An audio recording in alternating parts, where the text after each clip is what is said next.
Well, hello everyone, Texie88 here and welcome to another video. And now we're taking a look at yet another HeroQuest expansion pack. This one is called Rise of the Dread Moon. And unlike the previous expansion packs I've looked at, this one was never released for the 1989 original version of HeroQuest. It's brand new to the series was only made available for Avalon Hill's 2021 reissue. Hence the Avalon Hill logo in the bottom right corner. And as ever, because it's an expansion, you need the core game. You cannot use this by itself.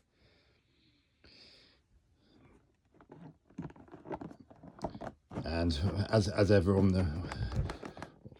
the underside of the box, you've got the usual blurb in the top right corner as to what's happening in the 10 quests that make up Rise of the Dread Moon, and an overview of the contents.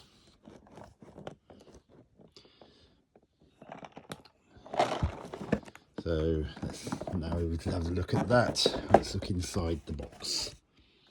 And here's the quest book, which as ever contains some additional bits and bobs about the things that are new to this expansion, including the introduction of an underground market.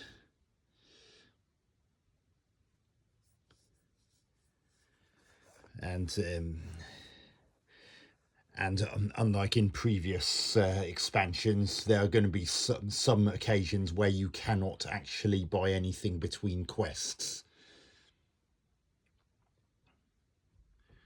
But this will be made very clear by whoever's playing Zargon, if that is the case.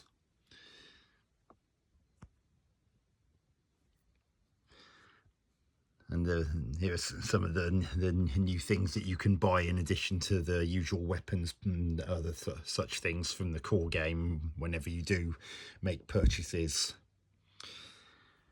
And here's another overview of the contents. Component descriptions and what the and for the case of the player who's playing Zargon, what the icon is on the maps on the pages that only they see. And there's some new things that include reputation tokens, a new trap, caltrops, but as you saw from that first page, this is to date so far in the HeroQuest expansions. I looked at the only trap that heroes can actually buy and use on an approaching monster and potentially stop it in its tracks. And there's a hideout overlay tile which flipped over makes a plaza, and some strangers, and a smoke bomb which can cause a monster to be forced to lose their turn. By putting that smoke bomb tile next to it, you know which one Zargon is not allowed to move on their upcoming turn. And some additional things about the quests themselves, and something new to this expansion is disguises, and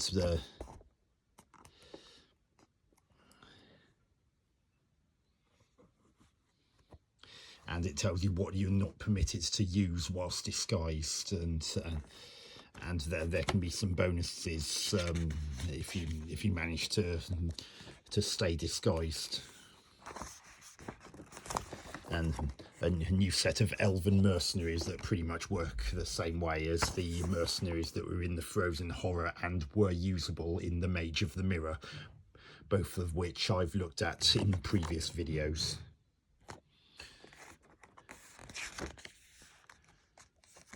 And then you get the usual introductory message from Mentor before you get the following pages, which contain details of the 10 quests, which naturally only the person playing as Zargon should be privy to.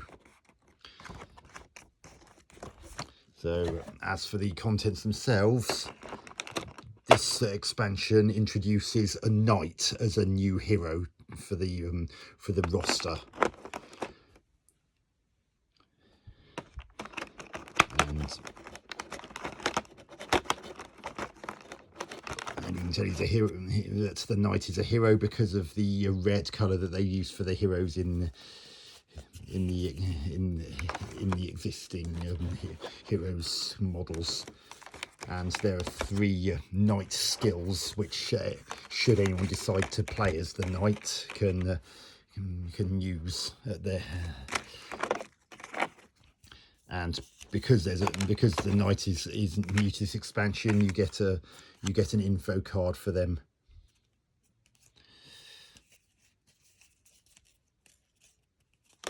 And there are info cards for the 4 elven mercenaries in this. As I said, they work much the same as they're essentially the same as the mercenaries from the Frozen Horrid, just different names.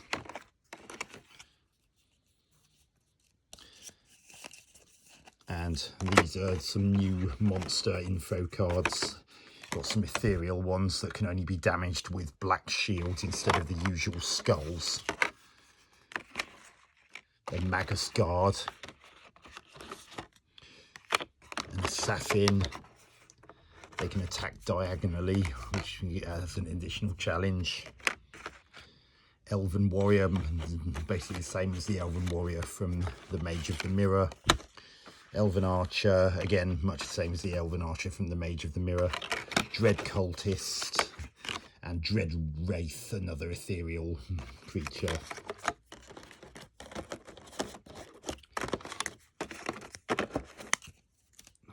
And you get some new artifact and equipment and treasure cards and alchemy cards, because if you have them, if you're the wizard next to an alchemy table, you can use certain items to turn them into various different potions.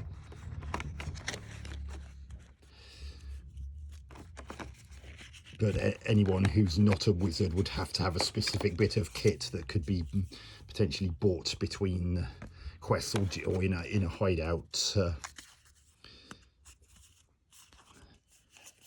And there are also some additional dread spells in this expansion, which would, as ever, things like the artifact equipment and dread spells and the like would simply be mixed in with the equivalent cards from the base game. And there's the usual iron door and wooden door, which is familiar to players of the previous expansions I've looked at. There's the 2 assassin models, the 4 dread cultists, 2 elven warriors and 2 elven archers, an elven style cupboard, which sort of makes up for the fact that the cupboard was not given an elven makeover in the Mage of the Mirror the way the bookcases were. And you've got a new style of table and 2 bases for the mirrors that feature in this expansion. And there's that floor overlay for the plaza and hideout, as I mentioned earlier.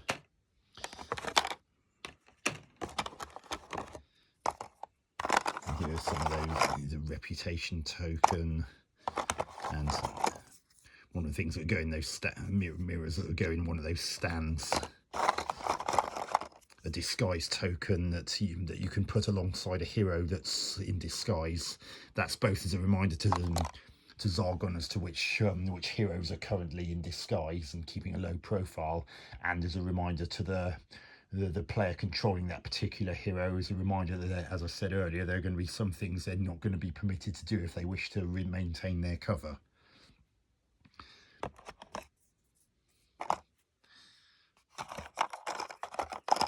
And there are some tokens for different strangers. This is just one of them.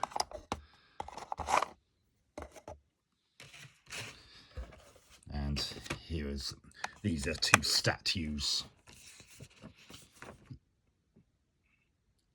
And That there is a raccoon slash arcane prison. You've got a sorcerer's table here. And there are the 2 Magus guards. There are 3 spectres. Notice how they're slightly translucent. And there's the Dread Wraith, the other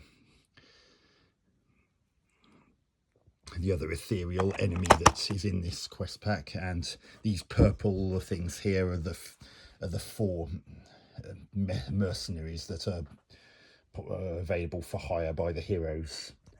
As you can see, unlike the Frozen Horror, which had 3 of each kind, with these you've only got 1 of each kind. And there's nothing underneath the this second plastic tray, so I'm not going to waste time lifting that out. There's no point. So that's basically an overview of what's in this. I have to admit, I quite like the fact that there's a new hero, and there's other elements like the alchemist table and the ability to make alchemy items like certain custom potions.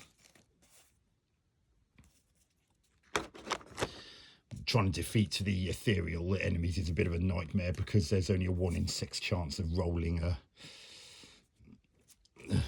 a black shield, which is the only thing that when unchallenged can harm an ethereal enemy, whereas they can harm a hero exactly as normal with unchallenged skulls.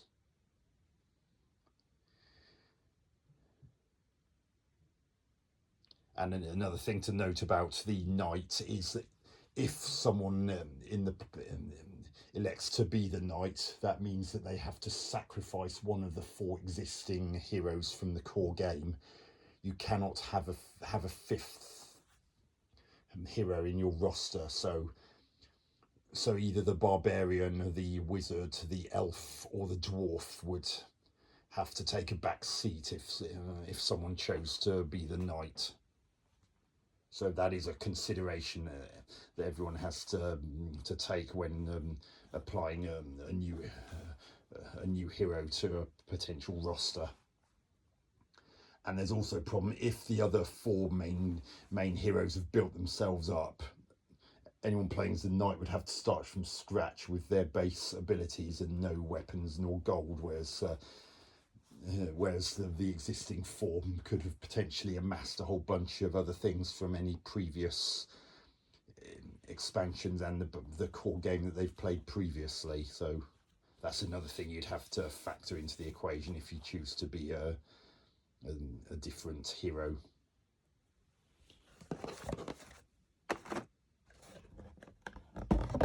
So that is an overview of Rise of the Dread Moon,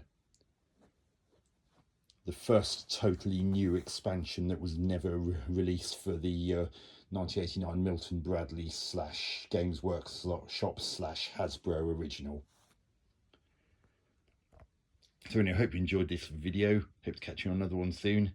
Texie88 out.